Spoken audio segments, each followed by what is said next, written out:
Alright, so your GATE exam is like just a few days away, and I would just like to give you my 5 final tips for a GATE exam, right? And trust me, these are very important tips. They will help you a lot in your GATE exam, right? Now, coming on to the first tip, and before that, see, there will be a lot of pressure for the GATE exam because, for example, those of you who did not do well in your CSR net exam, they would be thinking, okay, they would be eyeing the GATE exam, that they want to do well in the GATE exam. You know, most of the jobs that you get in the government sector are through your GATE exam. So again, there's a lot of pressure to do well in the GATE exam for those who are looking for jobs. All right, so obviously there's a lot of pressure from all the places, be it your pressure from your family, from the society, from yourself. You have a lot of expectations from yourself. So in all, there is a lot of pressure, right? So you need to handle this pressure really well in order to do well in the exam. Now I'll tell you the 5 preparation tips that will help you succeed in the GATE exam. So the first tip that you need, that you think is not that important, but trust me, you will struggle over there, is online calculator, right? So unlike your normal calculators that you use very often, you need to practice on the online calculator, right? Because I remember when I went for the exam and there was online calculator, I in fact struggled for 3-4 minutes to find out what are the functions, like how to calculate the natural log, how to calculate log, how to calculate the exponent. So I would suggest that before going for the GATE exam, you practice on the online calculator. That is, go to the mock test on the GATE website, and through that website just practice calculations on the online calculator, so that you have a rough idea on how to use the calculator, because you do not want to waste your time over there figuring out how to use the online calculator. Okay, and with that, you should also know how to use an online calculator. For example, there was a question in TIFR 2018 which was something like there's a plot of x versus y, and the plot is decreasing. The plot is decreasing linearly with time. So what formulas depict this particular graph? There was a question in TIFR 2018. So there were 4 formulas given to you, and one of them had an exponential root. So it was like e to the power x into some value. So what I did was I put x equal to 1. So x is basically your time. So I put x equal to 1. Okay. Then I put x equal to 2, x equal to 3, x equal to 4 in that formula, which was an exponential formula. Like it had an exponential factor. And I used the online calculator to find the exponent of e to the power 1. Like for example, e to the power 1.1, e to the power 1.2, e to the power 1.3. And then I saw that the graph was decreasing linearly with time. So then I thought, okay, this could be the formula that could be correct for this particular question, and that is exactly what happened. So you need to apply your mind on how you can use the online calculator to solve certain questions. So sometimes you cannot solve a question by the conventional way, then you have to apply your mind, you have to apply your creativity to come out with the answer, right? The second is learn to break the momentum. All right. So this is very important, and this I am sure happens with millions and millions of candidates throughout the world, not just people preparing for GATE. So what happens is, once you are starting to do the questions, first of all, online papers, I hate online papers because I don't know, it does not appeal to me, right? So I like the conventional paper pen exams like NET, which is still not online, thankfully. So anyway, now coming on to what does it mean, learn to break the momentum. So in online exams, what happens is, you do the first question, it's okay, it's correct. Second question, you are not able to attempt. Third question, you are not able to attempt. Fourth question, you are not able to attempt. And what happens, once you are not able to attempt 3 or 4 questions in a row, your confidence goes down, it just hits rock bottom, right? So in that particular case, what happens is, even if you know the 5th question, if you're not able to attempt 2nd, 3rd, and 4th question, now even if you know 5th question, your confidence is so low that you would not be able to solve that, even though it would be very simple. So this is where you have to learn to break the momentum. Even in sports, like for example, I play badminton. So in badminton, when your opponent takes 3 or 4 points on a trot, he takes 3 or 4 points consecutively, right, or on a trot, then what happens is, all the coaches throughout the world tell you that you need to break his momentum. So what do? You start tying your shoelaces, or you just go and grab your water bottle and start drinking. just for 15-20 seconds, just to break the momentum that your opponent has got, right? So similarly, you have to see Gate as your opponent. Now he has broken your momentum by giving you 3 questions which are quite tough, because of which now your confidence has hit rock bottom, right? So now what you need to do is you need to take a break, take a 30-second break, sip some water, or just cool yourself, just breathe in, breathe out, right? Alright, concentrate and just think that okay, it's okay, I could not attempt these 3 questions, let's start afresh. Then you take that 30-second to 1-minute break and then attempt the 5th question. So whenever it happens that you're not able to attempt 3 questions in a trot, just take a break of 30 seconds to 1 minute, cool yourself down, take a sip of water and then start again. Alright, and what do most candidates do? It's quite funny because I used to do the same, because whenever I did not used to know the questions, I should keep planning my future. Okay, so this exam is now gone. I'm not able to qualify this exam. So what can I do for the next exam? Where did I, in the examination hall itself, when the exam is going on, I'm thinking all this.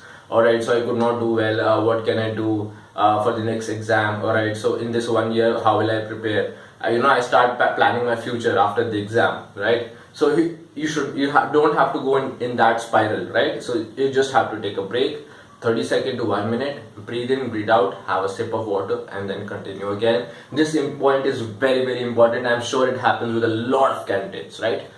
Okay, don't compromise on your creativity / concept. Alright, so when you go for your university exams, you might be running 5 minutes late. You might enter the examination hall 5 minutes late, or you might enter the examination hall 2 or 3 minutes just before that. Now the problem is that in university exams, it's not a creative exam, it's not a conceptual exam, it's pure mugging up. You just have to mug up stuff and you just have to show it on a piece of paper. That's all you're doing. So there's no creativity, no concept in your university exams. So even if you come late in your university exams, it's not a problem. But when you come to GATE exam, which is highly creative and highly conceptual, you need to come beforehand, because what happens is if you come in a hurry, let's say you're coming by auto rickshaw and you just reach 2-3 minutes early. So throughout your ride in your auto rickshaw, you're thinking I should reach on time. And if you reach the GATE exam and the exam has already started, and you do things quickly, and you need some time to get into that creative / conceptual mode. So if you do all this stuff in a hurry, you will compromise on your creativity and your concept, which is very important for GATE, because in GATE you would not get a direct question, you will get a question which is based on the concept. You have to apply the concept in order to reach the answer. So if you do not do that for the GATE exam, you are not going to qualify for the GATE exam. So it's very important to reach the examination hall 1 hour before the exam, especially for GATE, right? Because you need to be creative, you need to be conceptual in order to crack GATE. You cannot do it otherwise, right? Then smart work. Okay, this is very, very important. So I'm sure that the numerical type questions, basically which do not have options, right? The numerical type questions which do not have ABCD options, you just have to write the answer. Okay, I think they do not carry negative marks, but you need to go through the paper once, the introduction of the paper, where they would mention that numerical type questions will not have a negative marking, or the questions which do not have any options, they will not carry negative marking. So those questions you have to attempt.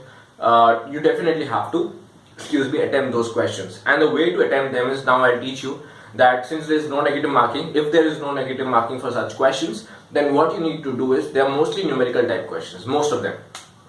So they will always give you the units in which you have to answer, right? They will ask you some questions there, some numericals there, and answer in so and so units. So they mention you the units. Now whatever units you have been given, you would have been given some values you must have been given, and the units of those values will also be given to you. So whatever unit you have been asked, you have to use those values which are given to you and arrange them in such a way in order to arrive at the units in which they have asked you the answer. Okay, this is very, very important. I'll repeat again, and this is one of my favorite tricks. So whatever units that have been given to you, whatever values you have been given, and they would have some units associated with those values, and whatever answer they have asked, I mean the units in which they have asked the answer, try and arrange those given values in such a way so that you arrive at the units which are mentioned in the answer, and then write it down.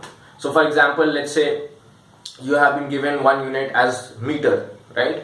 And you have been given one unit as second square. So we have been given one unit as meter, and you have been given one unit as second square. So then what you, and the answer that is asked, that is in meter per second square. So you know, okay, one is given to us in seconds and the other is given to us in meter, and the answer is in meter per second square. So let's say, what is the formula? A upon b square, where b is in seconds. So you will get the final answer in meter per second square, right?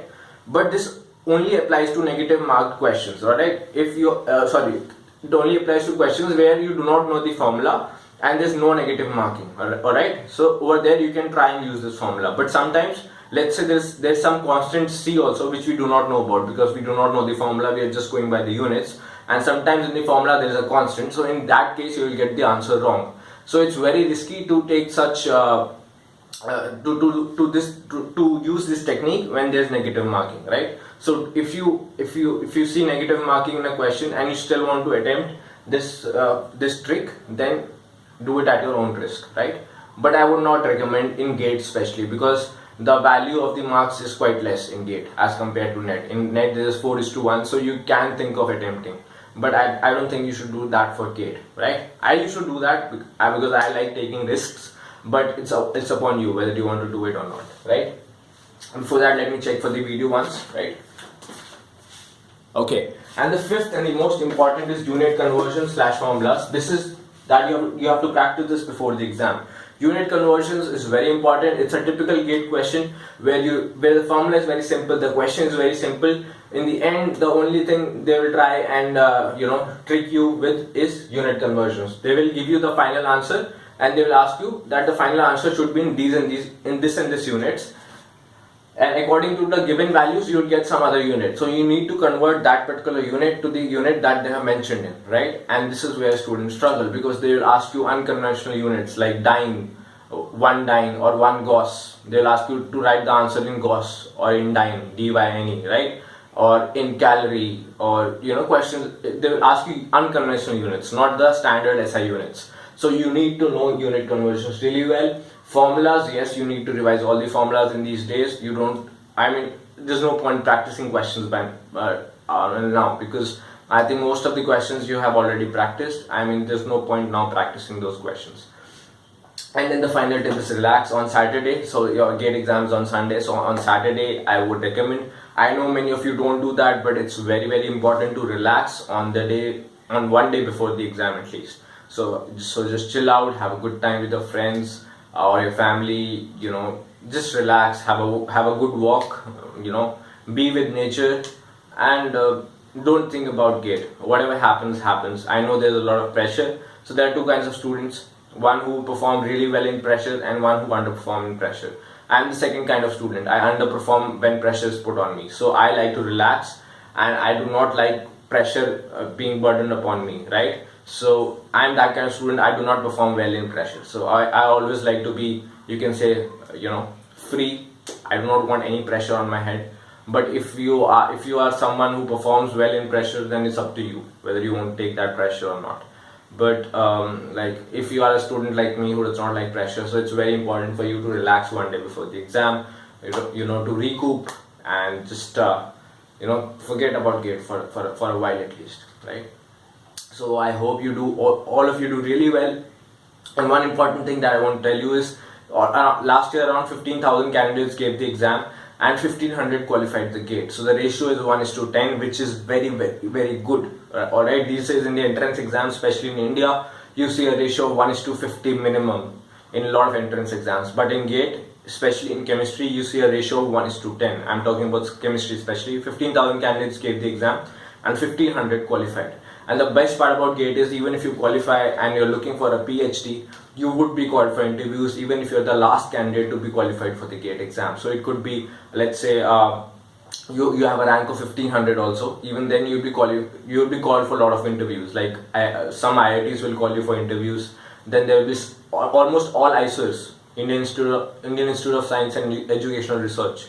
ISERs, all ISERs will call you for interviews. All ISERs means your ISER Pune, ISER Kolkata, ISER Bhopal, all of them call you for interviews, right? So just focus on qualifying gate. Yes, but if you're looking for good jobs in government agencies, then you need to get a really good rank around 200, below 200. In top 200 you need to get for your government exams.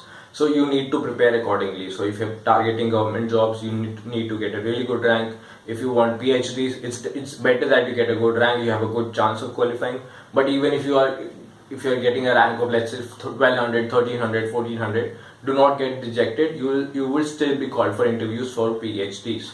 So if your profile is good, if you have done some research work, or even better, if you have a research paper, you have a very good chance of cracking the interview in those institutes, right?